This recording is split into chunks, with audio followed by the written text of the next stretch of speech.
Los fariseos y algunos de los maestros de la ley que habían llegado de Jerusalén se reunieron alrededor de Jesús y vinieron a algunos de sus discípulos que comían con manos impuras, es decir, sin habérselas lavado. En efecto, los fariseos y los demás judíos no comen nada sin primero cumplir con el rito de lavarse las manos, ya que están aferrados a la tradición de los ancianos. Al regresar del mercado, no comen nada antes de lavarse y siguen otras muchas tradiciones, tales como el rito de lavar copas, jarras y bandejas de cobre. Así que los fariseos y los maestros de la ley le preguntaron a Jesús: ¿por qué no siguen tus discípulos la tradición de los ancianos, sino que comen con manos impuras? Les contestó: tenía razón Isaías cuando profetizó acerca de vosotros, hipócritas, según está escrito: este pueblo me honra con los labios, pero su corazón está lejos de mí. En vano me adoran. Sus enseñanzas no son más que reglas humanas. Habéis desechado los mandamientos divinos y os aferráis a las tradiciones humanas. Y añadió: ¿de qué manera dejáis a un lado los mandamientos de Dios para mantener vuestras propias tradiciones?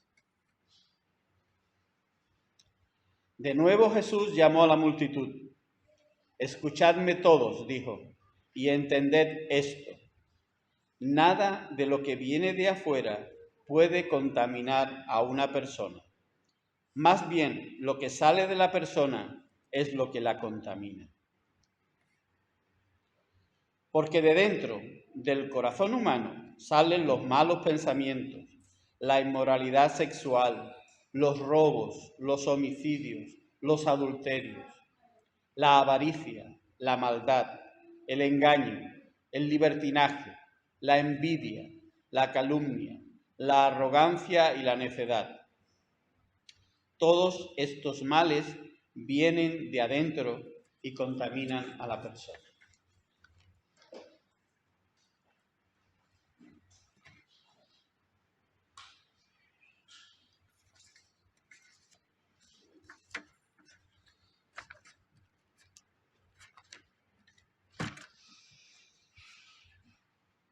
Bueno, el texto dice que desde Jerusalén, si tenemos el mapa en la cabeza más o menos, es el territorio que está en Judea, está en el sur, digamos, de ahí vienen arriba, hacia el norte, hacia Galilea, un grupo de fariseos y escribas que parece ser que suben a investigar sobre la fama de Jesús y sobre sus enseñanzas. Si nos vamos también en este mismo Evangelio al capítulo 3 y nos vamos al versículo 22, vemos que precisamente vienen escribas de Jerusalén hacia allá, hacia Galilea, diciendo que Jesús actúa por Beelzebú y que las acciones de Jesús venían determinadas por los demonios.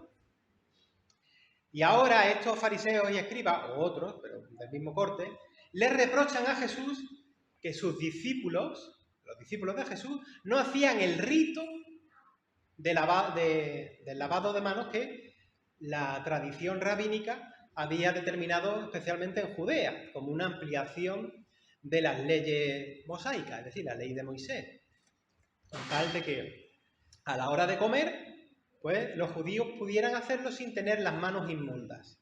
Bueno, se tenían que lavar las manos hasta los codos, ¿vale?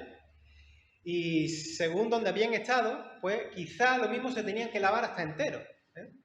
Y purificar los objetos que iban a utilizar, de copa, de jarra, de bandeja, todo ese tipo de cosas.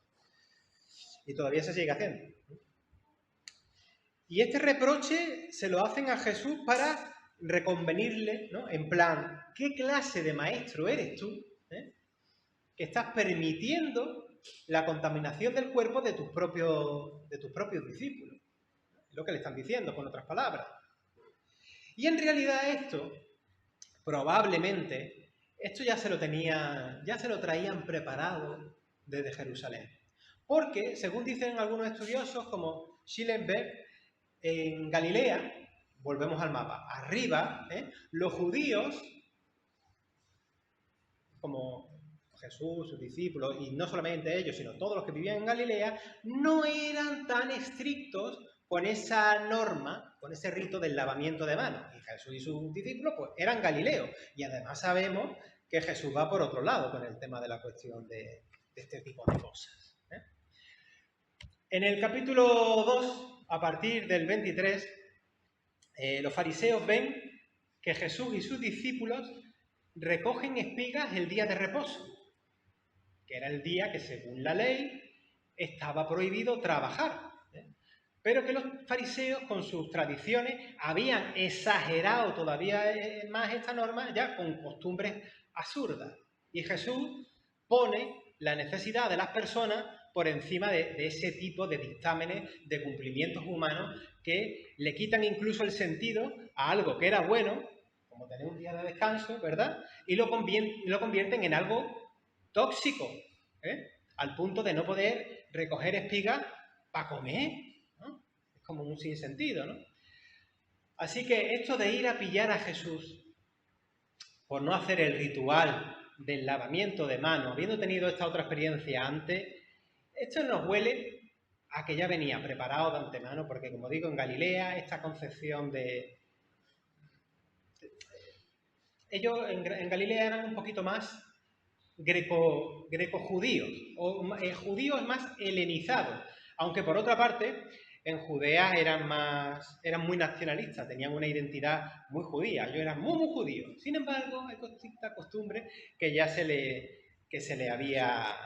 habían pegado, porque inevitablemente ellos vivían muy cerca de la Decápolis, que eran ciudades helenísticas, ciudades griegas de la época de Alejandro Magno, y luego, por ejemplo, Cesarea de Filipo, que es una ciudad, digamos, pagana, le queda más cerca que Jerusalén, ¿vale? Y muchos de por ahí de Galilea iban a trabajar para arriba, no para abajo, ¿vale? A estas zonas me refiero. Entonces, la cosmovisión, la forma de ver las cosas de unos judíos y de otros no era la misma. Y además, no lo vamos a ocultar, el grupo de Jesús veía las cosas de un modo muy distinto. Y ya no es porque fueran galileos, sino porque tenían con ellos al maestro de Galilea, tenían con ellos al Señor. Cuando pensamos en que los discípulos de Jesús comen sin pasar por el ritual ese del lavamiento de manos, no significa que los discípulos de Jesús fuesen a comer con las manos asquerosas, que como muchas veces podemos pensar, no tenían las manos asquerosas, no. Cuando se dicen que las manos están impuras, otra traducción así como más literal o más, sería que comen con manos comunes, con las manos normales, en el estado normal de las manos, sin haber pasado por el rito, ¿vale? Pero Jesús les dice en los versículos 6 y 7 que ya hemos leído antes, le dice a estos escribas y fariseos, hay que ser hipócritas. Mira cómo el profeta Isaías ya hablaba de vosotros cuando decía, este pueblo me honra nada más que de boquilla, pero su corazón está lejos de mí. Y no me honran para nada, enseñando como mandamiento doctrinas que son parpuchas humanas. Bueno, esta es la versión Rubén habla hoy, pero es lo mismo que hemos leído antes.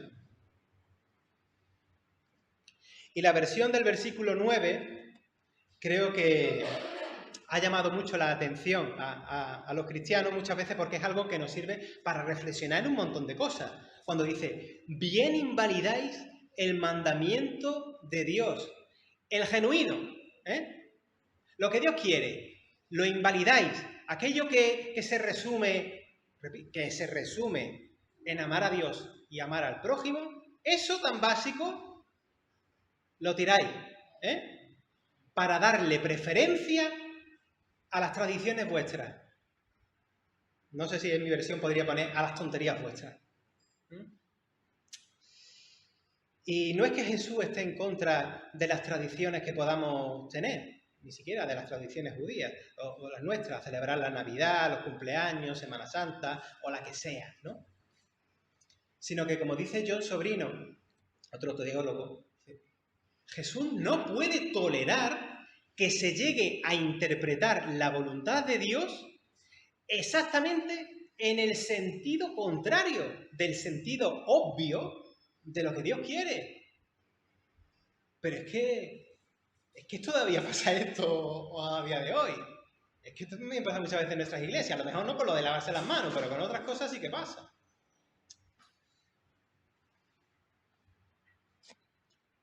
Jesús no es que esté en contra en términos generales de las tradiciones de su pueblo, pero él combate el concepto legalista de la pureza que tenían ellos, que termina haciendo daño. Y en ocasiones hemos visto cómo el sistema de pureza que tenían discriminaba a los enfermos, a la mujer del flujo de sangre, o a los leprosos que se les apartaba, bueno, en fin, determinado tipo de enfermedades. Y a los pobres, y a las mujeres, e incluso a los paganos, aunque de estos tres últimos necesitaría hablar más tiempo para explicarlo. Pero vamos a ver, un sistema que, por muy religioso que sea, es para discriminar a los demás, pues no está muy en sintonía con lo que Dios quiere. Pues esa manera de entender que tenían los fariseos, de que no se podía sanar y liberar a una criatura, a una persona, un sábado, o recoger espigas para comer en sábado. Eso es lo que combate Jesús. Y Jesús constantemente desenmascara la hipocresía de esos sistemas de religión. Jesús apunta a que es el corazón, que para un judío el corazón es el ser, tu interior. A ver, para nosotros los occidentales, el centro de la persona es como la mente, ¿no? Pues para los judíos el corazón viene a ser también algo así como la mente. Es decir, es el corazón, es tu ser, es tu mente, de donde pueden brotar dos cosas. O bien tienes actitudes buenas, actitudes sanadoras, actitudes sociables, solidarias, o bien de tu ser pueden brotar acciones o intenciones que son lo que verdaderamente corrompen al ser humano, te corrompen a ti como persona. Así que déjate de ritos o de cosas que no son y atiende a cuidar tu corazón, que eso es lo que Dios ve de ti. De ti pueden salir, como dice Jesús en los versículos 21 y el 22, pueden salir de ti malos pensamientos, inmoralidad sexual, robos, asesinatos, adulterio, codicia, maldades, mentiras, vicio, envidia, chisme, orgullo, hasta falta de criterio o de juicio. Y en Gálatas 5 tenemos esa división entre las obras de la carne, la humanidad vieja, y las obras del Espíritu. Las primeras son, según la traducción de la Reina Valera del 60, pues adulterio, fornicación, inmundicia, lascivia, idolatría, hechicería, enemistades, pleitos, celos, iras, contiendas, disensiones, herejías, envidias, homicidios, borracheras, orgías y cosas del estilo. Son cosas que no pertenecen al actuar del reino de Dios. Pero los frutos del Espíritu son el amor, manifestar amor con actos concretos y no de boquilla.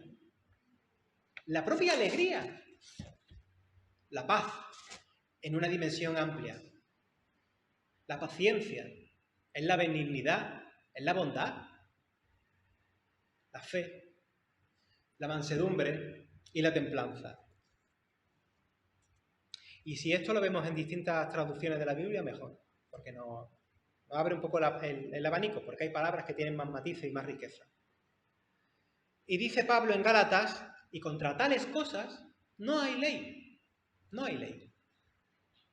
Hay una tendencia en el mundo de la fe, en el mundo de la religión, hay una tendencia de generar observancia, ritos y cosas que si bien muchas de estas son superficiales, y a lo mejor tampoco es que vayan más allá, algunas de ellas terminan siendo molestas para ti mismo y para los demás, y sobre todo se lo exiges a los demás. O fíjate si ese tipo de sistema te hace, porque el otro no lo hace, te hace restarle, quitarle amor al prójimo por considerarlo impuro o algo así. En Hechos 10:28 se dice aquello de: Dios me ha mostrado que a nadie debo llamar impuro o inmundo. Así que cuidadito con generar normas religiosas que son excluyentes o discriminadoras. Los cristianos estamos aquí para recibir a las personas, a las familias del reinado de Dios. No estamos para generar nuevos leprosos sociales. Y la conclusión de hoy es sencilla. Lo que te corrompe como persona son determinadas acciones, actitudes que salen de tu corazón. Es dejar aflorar determinadas acciones o intenciones que hay ahí que tú sabes que no. Puedes creerte una persona muy religiosa por cumplir ciertos ritos, por practicar ciertas cosas que finalmente no son más que una carcasa, que son una religiosidad vacía de Dios. Hoy en día, otros peligros de religiosidad vacía de Dios es, por ejemplo, cuando se pone, por ejemplo, a la fe cristiana o a la Iglesia al servicio de otros intereses, al servicio de otros dioses, que pueden ser ideologías, como ahora se ve en las campañas políticas de Estados Unidos, o puede ser el dinero, o el mercado, ¿no? Así en términos generales, o endiosar a un líder religioso o a un líder político, que me contaba Juan, el que ahora está en Estados Unidos. Como en Estados Unidos algunos cristianos, que son cristianos, están haciendo una especie de silogismo muy fuerte con Donald Trump, como si Donald Trump fuese una especie de segunda venida de Cristo, ¿vale? ¿Sí?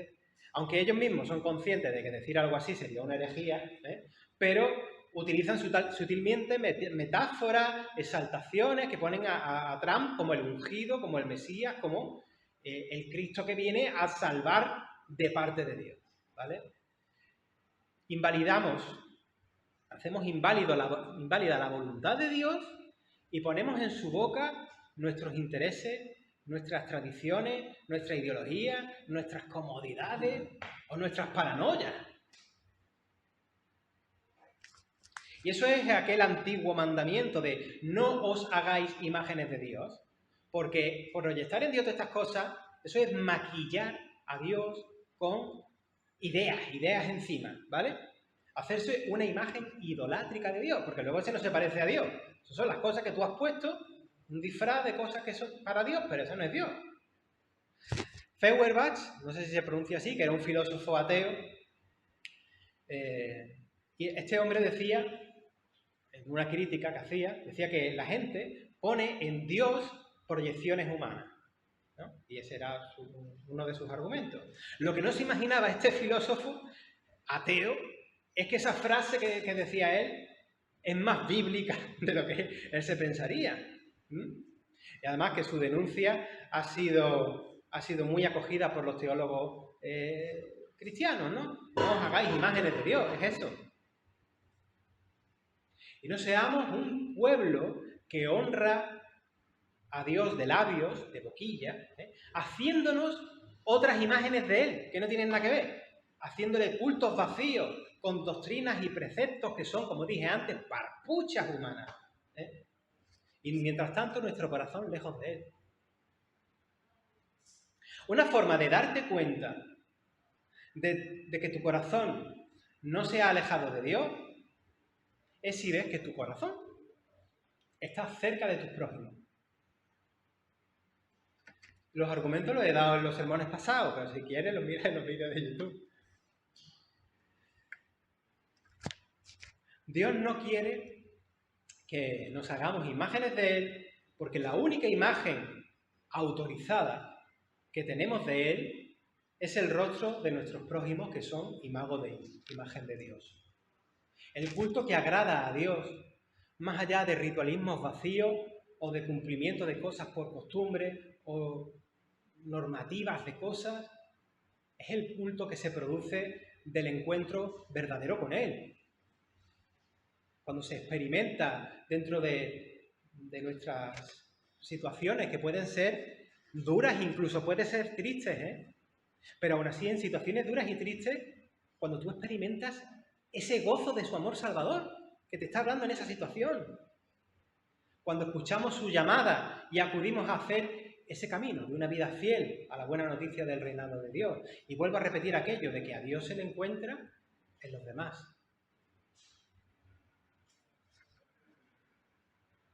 A veces pienso que a nuestra sociedad Dios no le interesa porque la idea que tienen de Dios sencillamente es una idea que no interesa, que tampoco me interesa a mí. Porque las referencias que se tienen muchas veces de Él son imágenes idolátricas de unos y de otros. La gente proyectando cosas en Dios que poco tiene que ver con Dios. La gente necesita ver a Jesús a través de nosotros. Ya saben, la gente ya sabe sobre imágenes de Dios que no nos dicen nada a la vida, que a lo mejor son imágenes que están legitimando ciertos sistemas o están legitimando cosas que no. Imágenes que no proporcionan un encuentro verdadero. Imágenes que son, además, tonterías de requisitos, de ritos y cosas así, ¿no? Que muchas veces se ven en las películas o lo que sea. Imágenes de distorsión. Y puede que incluso oír hablar de Dios a algunas personas le traigan malos recuerdos de la infancia o de la adolescencia o de la juventud. Cuando te hablaron de cierta idea o imagen de Dios, ya fuera tiránica, o ya fuera tosca, o falta de amor, o ya fuera lo que fuera. Y tú dices, yo con esto no quiero saber nada. Por tanto, encarnemos realmente la buena noticia de cómo es verdaderamente el corazón de Dios. Y para ello tenemos que estar en sintonía con Él. Y dejar que de nuestro corazón brote lo bueno y no aquello que nos corrompe.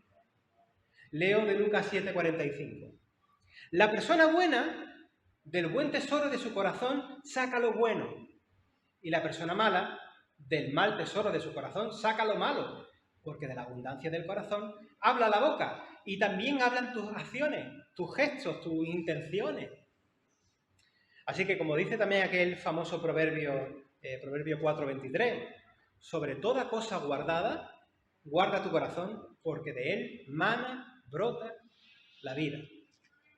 Solideo.